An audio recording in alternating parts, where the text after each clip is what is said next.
Hello everyone, so welcome back to my YouTube channel physics shorts. आज का हमारा topic है total internal reflection.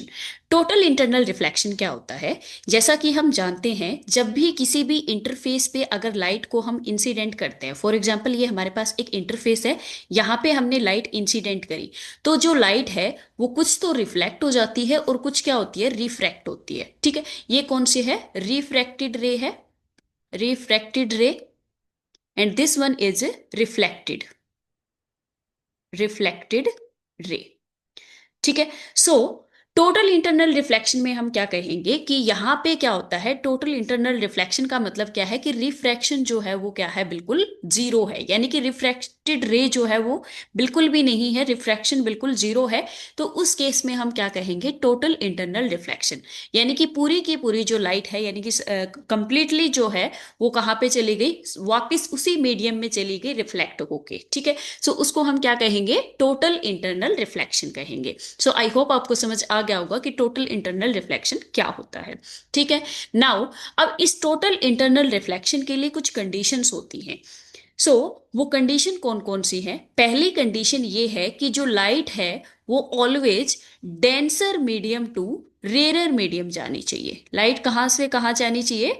Denser to rarer travel करनी चाहिए। ठीक है। सेकेंड कंडीशन क्या है? Angle of incidence, angle of incidence should be always greater than critical angle, critical angle। ठीक है। सो एंगल ऑफ इंसिडेंस क्या होना चाहिए? हमेशा क्रिटिकल एंगल से ग्रेटर देन होना चाहिए। अब ये क्रिटिकल एंगल क्या होता है? यानी कि कंडीशंस तो हमने पढ़ ली कि टोटल इंटरनल रिफ्लेक्शन के लिए क्या क्या होती है। कि पहली कंडीशन तो ये हो गई कि डेंसर से रेयर लाइट जानी चाहिए। ठीक है, ये इतना हो गया, समझ आ गया। अब उसके बाद सेकंड कंडीशन क्या है कि एंगल ऑफ इंसिडेंस जो है वो हमेशा क्या होना चाहिए, क्रिटिकल एंगल से ग्रेटर देन होना चाहिए। अब ये क्रिटिकल एंगल क्या है वो इस डायग्राम की हेल्प से समझते हैं। ठीक है। सो मान लेते हैं कि हमारे पास दो मीडियम है, first is air and second medium क्या है, हमारे पास वाटर है। और एक्स वाई जो है वो क्या है, इन दोनों मीडियम के बीच का इंटरफेस है। ठीक है। अब यहाँ पे वाटर में एक ऑब्जेक्ट रखा हुआ है, दैट इज ओ। ठीक है। अब यहां से हमने क्या किया, एक रे इंसिडेंट करी जो कि इसके ऊपर नॉर्मली इंसिडेंट हो रही है। ठीक है। ये कैसे जा रही है? पहली रे जो है इसके ऊपर ए पॉइंट से जो पास हो रही है वो नॉर्मली इंसिडेंट हो रही है। सो जो भी रे नॉर्मल इंसिडेंट होती है वो किस तरीके से जाती है, सीधे सीधे पास हो जाती है। यानी कि इसके अंदर एंगल ऑफ रिफ्रैक्शन क्या होता है, जीरो होता है। एंगल ऑफ इंसिडेंस अगर जीरो है तो एंगल ऑफ रिफ्रैक्शन भी क्या हो जाएगा, जीरो होता है। ठीक है। सो ये तो हो गया हमारे पास फर्स्ट केस। सेकंड पॉइंट से देखते हैं, अब अगर इसके एंगल ऑफ इंसिडेंस को थोड़ा सा इंक्रीज कर दिया जाए तो क्या होता है। एंगल ऑफ इंसिडेंस को हमने इंक्रीज कर दिया, I1 हमने मान लिया है कि एंगल ऑफ इंसिडेंस है इस बार, और बी पॉइंट के ऊपर रे को इंसिडेंट किया। ठीक है। सो बी पॉइंट पे रे इंसिडेंट करने पे रे कहां से कहां जा रही है, डेंसर से रेरर मीडियम में जा रही है। तो कहां पे बेंड होएगी, away from the normal bend होएगी। So away from the normal bend होके इस तरीके से इस डायरेक्शन में ये चली जाती है। ठीक है। सो एंगल ऑफ रिफ्रैक्शन जो है इसका, इसको हम मान लेते हैं R1। ठीक है। सो इतना आपको क्लियर हो गया होगा। नाउ फिर क्या करते हैं हम, एंगल ऑफ इंसिडेंस को थोड़ा और इंक्रीज कर देते हैं। एंगल ऑफ इंसिडेंस को इंक्रीज करके हमने फिर से एक सी पॉइंट के ऊपर क्या किया, रे को इंसिडेंट कर दिया। ठीक है। सो इस बार जो एंगल ऑफ इंसिडेंस है वो हमने मान लिया I2। ठीक है।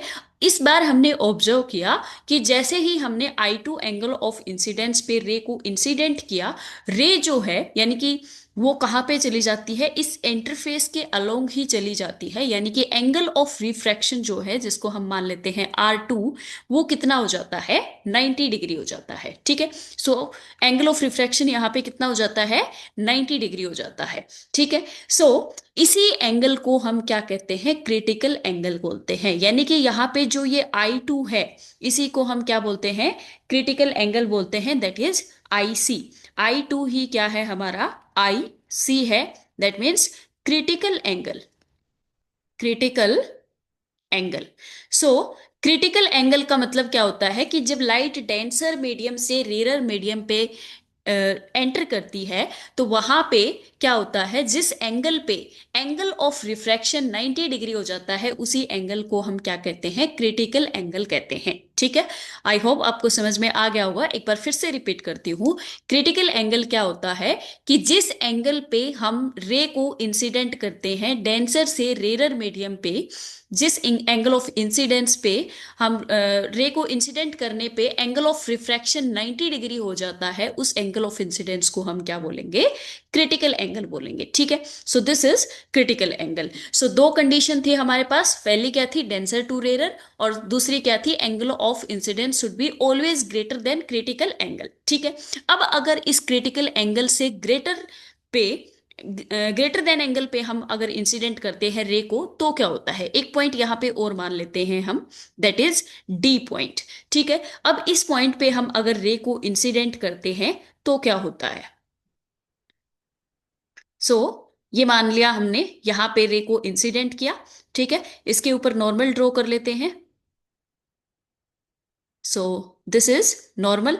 इस बार जो हमारा एंगल ऑफ इंसिडेंस है वो क्या है, मोर देन क्रिटिकल एंगल है। ठीक है, एंगल ऑफ इंसिडेंस क्या है, मोर देन क्रिटिकल एंगल, इसको मान लेते हैं I3।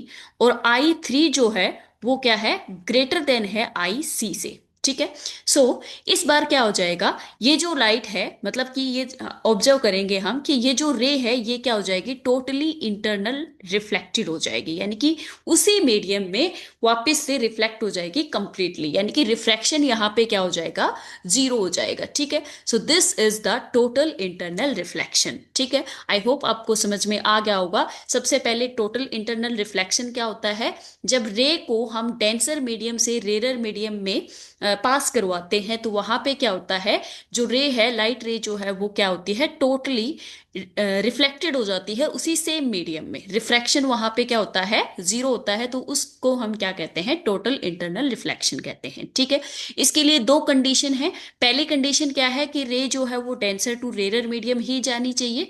ठीक है, सेकंड कंडीशन क्या है कि जो एंगल ऑफ इंसिडेंस है that should be always greater than critical angle. ठीक है, नाउ क्रिटिकल एंगल क्या होता है, वो एंगल जहां पे angle of refraction equals to 90 degree हो जाता है, उसको हम क्या बोलेंगे, क्रिटिकल एंगल बोलेंगे। ठीक है, सो आई होप आपको टोटल इंटरनल रिफ्लेक्शन बिल्कुल अच्छे से समझ में आ गया होगा कि इसके लिए क्या क्या कंडीशंस है, क्या क्रिटिकल एंगल होता है और किस तरीके से टोटल इंटरनल रिफ्लेक्शन होता है। ठीक है, सो अब यहाँ पे हम डिस्कस करेंगे इसका मैथमेटिकल एक्सप्रेशन, यानी कि क्रिटिकल एंगल हम किस तरीके से फाइंड आउट करेंगे। ठीक है, so next is derivation for critical angle. Critical angle, ठीक है, सो क्रिटिकल एंगल के लिए डेरिवेशन फाइंड आउट करने के लिए हम क्या करेंगे, इस डायग्राम के अकॉर्डिंग क्रिटिकल एंगल कौन से पॉइंट पे मिला है, हमें सी पॉइंट पे मिला है, तो क्या करेंगे हम, सी पॉइंट पे स्नेल्स लॉ अप्लाई कर देंगे। Applying Snell's law, Snell's law at C, C point पे क्या करेंगे, स्नेल्स लॉ अप्लाई कर देंगे। सो स्नेल्स लॉ अप्लाई करने पे हमारे पास यहाँ पे इक्वेशन आ जाएगी, mu W sine i equals to mu a sine r. ठीक है, सो यहाँ पे म्यू साइन आई की जगह पे क्या आ जाएगा, एंगल ऑफ इंसिडेंस जो कि क्रिटिकल एंगल के इक्वल है, दैट इज आई सी। ठीक है, और आर की जगह पे क्या आ जाएगा, यहाँ पे एंगल ऑफ रिफ्रैक्शन कितना है क्रिटिकल एंगल पे, 90 डिग्री है। सो आर की जगह पे क्या आ जाएगा, 90 डिग्री आ जाएगा। सो यहाँ पे इस इक्वेशन को आगे लिखेंगे हम, एंगल ऑफ इंसिडेंस तो सी पॉइंट पे कितना है हमारे पास, इक्वल्स टू आई सी है, and angle of refraction C point पे कितना है हमारे पास, 90 डिग्री है। ठीक है, तो इन दोनों की वैल्यू अगर इसमें रखेंगे हम, सो इक्वेशन हमारे पास आ जाएगी mu W sine I C equals to mu a sine 90 degree. ठीक है, सो साइन 90 कितना होता है, 1। ठीक है, सो यहाँ पे हमारे पास साइन 90 आ चुका है, और साइन 90 की वैल्यू कितनी होती है, इक्वल्स टू 1 होती है। सो यहाँ पे 1 रखेंगे इसकी वैल्यू, तो ये आ जाएगा sine mu W sine I C equals to mu A. ठीक है, आगे इसको क्या लिख सकते हैं हम, sine I C equals to क्या आ जाएगा, mu A divided by mu W. ठीक है, ये आ जाएगा। अब यहां से इसको हम क्या लिख सकते हैं, mu A divided by mu W को क्या लिख सकते हैं,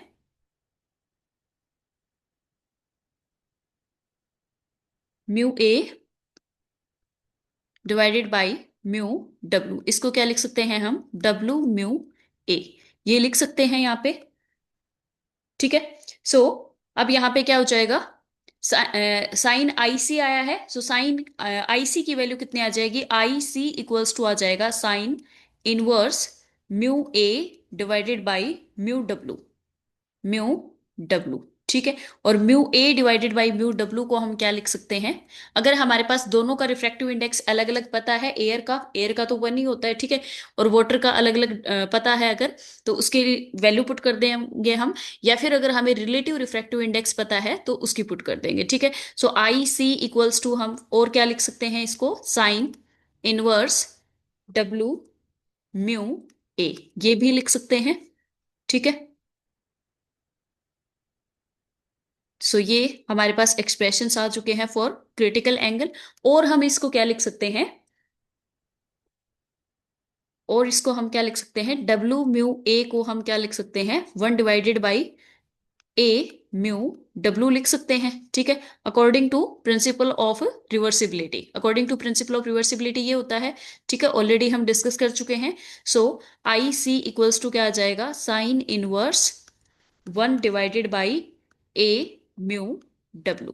ठीक है, अब यहाँ पे जो हमारे पास इंटरफेस था वो क्या था, वाटर और एयर था। इसकी जगह पे अगर ग्लास एंड वाटर होता है, ग्लास एंड वाटर होता है, तो उसके इसमें क्या आ जाएगा, ग्लास ज्यादा डेंसर है इन कंपैरिजन टू वाटर, सो यानी कि डेंसर मीडियम कौन सा है, ग्लास है, सो ग्लास से वाटर में जाएगा, सॉरी, ग्लास से वाटर में जब रे जाएगी, लाइट रे जाएगी, तभी क्या हो जाएगा, तभी क्या होएगा, टोटल इंटरनल रिफ्लेक्शन होएगा। ठीक है, सो उस केस में यहाँ पे क्या आ जाएगा हमारे पास, डब्ल्यू म्यू ग्लास के लिए क्या आ जाएगा, जी। ठीक है, सो इस तरीके से हम रिप्लेस इसको कर सकते हैं। सो this is the expression for critical angle. I hope आपको समझ आ गया होगा क्लियरली, यानी कि ये तीन इक्वेशन आई है हमारे पास, वन टू और थ्री। ठीक है, तीनों में से कोई भी यूज कर सकते हैं according to the given condition, यानी कि क्वेश्चन के अंदर जो भी चीजें दी हुई हैं, जैसे कि यहाँ पे एयर का तो पता ही होता है वन है। ठीक है, अगर इस इन केस ऑफ ग्लास और वाटर आ जाता है, ठीक है, तो अगर हमें दिया हुआ है ग्लास का रिफ्रैक्टिव इंडेक्स भी दिया हुआ है और वाटर का रिफ्रैक्टिव इंडेक्स भी दिया हुआ है, ठीक है, तो उस केस में क्या करेंगे, हम ये वाला फॉर्मूला यूज कर लेंगे, क्योंकि ये भी पता है हमें और ये भी पता है। ठीक है, अगर इनका रिलेटिव रिफ्रैक्टिव इंडेक्स दिया हुआ है, that means W mu G अगर दिया हुआ है, तो ये वाला फॉर्मूला यूज कर सकते हैं।